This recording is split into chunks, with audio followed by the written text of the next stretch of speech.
ये कहानी एक ऐसी फैमिली पर केंद्रित है जो अपने दुधमुहे बच्चे के साथ एक नए मकान में रहने आती है। बदकिस्मती से उनके ठीक बगल में एक अय्याश और मस्तीखोर स्टूडेंट्स का ग्रुप रहता है, जिन्हें पार्टियों और शोर शराबे में ही जीवन का आनंद दिखाई पड़ता है। इस शोर शराबे से बचने के लिए यह फैमिली क्या क्या उपाय करती है, यह देखना मज़ेदार है। शुरुआती कहानी केंद्रित है मैक और केली पर, जो अपने नए घर में अपने छोटे से प्यारे से बच्चे के साथ खुश हैं। नौकरी में इज्जत, दोस्तों का साथ और हंसता खेलता परिवार, कुल मिला के जीवन खुशहाल है। बस एक कमी है, छोटे से बच्चे की देखभाल में मौज मस्ती और पार्टी लाइफ से गायब हो गई है। अब ऐसे तो स्टोरी आगे बढ़ेगी नहीं, ट्विस्ट ज़रूरी है। ये आ गया ट्विस्ट। उनके पड़ोसियों के घर में ट्रक भरकर सामान आता है। इस साजो सामान को देखकर लगता है जैसे आज भयंकर पार्टी होने वाली है।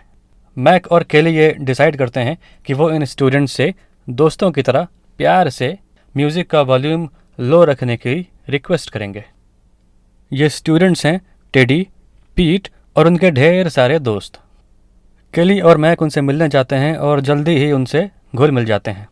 उनकी दोस्ती ऐसी होती है कि टेडी खुद मैक से बोलता है कि अगर उन्हें कभी भी लगे कि स्टूडेंट्स शोर मचा रहे हैं तो वो उन्हें बता दे, वो ध्यान रखेंगे। हेलो, हाय और स्माइल्स से भरी हुई ये मीटिंग हैप्पीली एंड होती है। शाम जवान होते ही जश्न शुरू होता है। शराब से मदहोश और शबाब से रोशन इस महफिल में म्यूज़िक फुल वॉल्यूम पर पहुंच जाता है। नतीजा, बेचारा मैक टेडी के घर शिकायत लेकर पहुंच जाता है। टेडी न सिर्फ उसकी बात मानते हुए म्यूज़िक कम करता है, बल्कि उन्हें अपनी पार्टी में इनवाइट भी करता है। जीवन में मौज मस्ती की कमी से पीड़ित मैक और केली झट से राज़ी हो जाते हैं।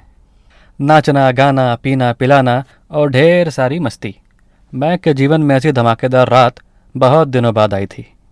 खैर, अगली सुबह मैक और केली टेडी को थैंक्स बोलते हैं। अब टेडी मैक से एक वादा लेता है।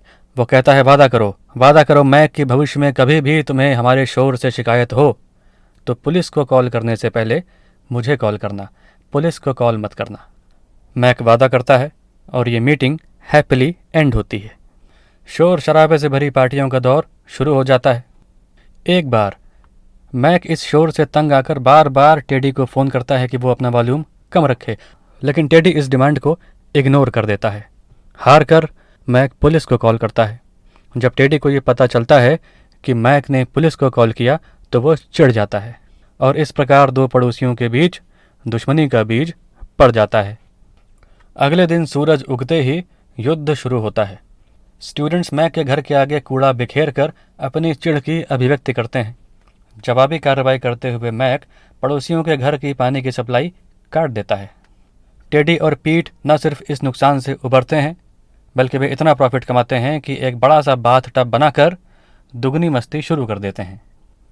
मैक और केली अब दूसरे प्लान पर काम करते हैं। उन्हें यह एहसास होता है कि इन स्टूडेंट्स की यूनिटी, इनका संगठन ही इनकी शक्ति है। इसलिए उनके बीच घुसकर संगठन में फूट डाले बिना बात नहीं बनेगी। इस प्लान में उनके दो दोस्त जिमी और पाओला भी उनके साथ हैं। वे लोग स्टूडेंट से माफ़ी मांगते हैं, उनसे फिर से दोस्ती करते हैं और उनकी पार्टी में घुस जाते हैं। यहाँ पर केली एक चाल चलती है। वो टेडी के बेस्ट फ्रेंड पीट और टेडी की गर्लफ्रेंड ब्रूक को कोने में ले जाकर खूब शराब पिलाती है। नशे की हालत में वो उन्हें उकसाती है कि एक दूसरे के साथ इंटीमेट हों। नशे की हालत में वो एक दूसरे के साथ ऐसा करते भी हैं। केली का तीर निशाने पर लगता है। दो दोस्तों में फूट पड़ जाती है। नतीजा, मार पीट, झगड़ा, लड़ाई, तोड़ फोड़। उनकी शिकायत मोहल्ले में हो जाती है और उनकी पार्टियों पर बैन लग जाता है। नतीजा, बस शांति ही शांति चारों ओर। आहा, वाह। काफ़ी दिनों की शांति के बाद टेडी और पीट आपस में सुलह कर लेते हैं और मैक और केली को सताना शुरू कर देते हैं। इस बार मैक दूसरी चाल चलता है। स्टूडेंट्स के ग्रुप में एक लड़का है जिसका नाम है एस जूस। इसे हर कोई परेशान करता है। वो इस ग्रुप की कमज़ोर कड़ी है, ऐसा सोचकर मैक उसे बात करने के लिए बुलाता है। कुछ पैसों का लालच देकर उसे राज़ी कर लिया जाता है कि वो स्पाई कैमरा लेकर टेडी के घर में घुसे, जिससे कुछ ऐसा ठोस सबूत मिले कि उसे मोहल्ला छोड़ने पर मजबूर किया जा सके, उसकी शिकायत की जा सके। एस जूस राज़ी हो जाता है, लेकिन ऐन वक्त पर वो पलट जाता है और टेडी को सारी सच्चाई बता देता है। वो बता देता है कि मैक ने उसे स्पाई कैमरा लेकर इस घर में भेजा है। टेडी बुरी तरह चिढ़ जाता है और पलटवार करता है। इस बार मैक और केली अपने दोस्त जिमी के साथ मिलकर आखिरी युद्ध की तैयारी करते हैं। वो चाहते हैं कि टेडी की पार्टी में कुछ ऐसा कांड हो जाए कि उसे मोहल्ला छोड़ना ही पड़े। इधर टेडी को पता चलता है कि उसकी पार्टियों पर लगा हुआ बैन ख़त्म हो चुका है। वो एक धमाकेदार पार्टी की तैयारी करता है। यह खबर मिलते ही मैक और केली को एक उपाय सूझता है। वो टेडी की तरफ से शहर के सारे चोर, उचक्के, होमलेस, प्रॉस्टिट्यूट्स को उस पार्टी में इनवाइट कर देते हैं। वो चाहते हैं कि ये पार्टी आउट ऑफ कंट्रोल हो जाए, भयंकर कांड हो, पुलिस आए और टेडी को ये मोहल्ला छोड़ना पड़े। आखिर पार्टी की शाम आती है। अब देखना यह है कि ये पार्टी टेडी की इस मोहल्ले में आखिरी पार्टी होगी या मैक और केली को अपना मकान सस्ते में बेचकर भागना पड़ेगा। खैर, पार्टी शुरू होती है और मैक का प्लान काम करने लगता है। धीरे धीरे पूरे शहर के असामाजिक तत्व पार्टी में घुस जाते हैं और हंगामा बढ़ने लगता है। आखिरकार पुलिस को आना ही पड़ता है और वो पार्टी को शट डाउन करने को कहती है। जब लगा कि सारा काम शांति से सुलट रहा है, ऐसे में मैक और केली का गैंग टेडी के घर में घुस जाता है और एक पटाखा पुलिस की गाड़ी पर दे मारता है।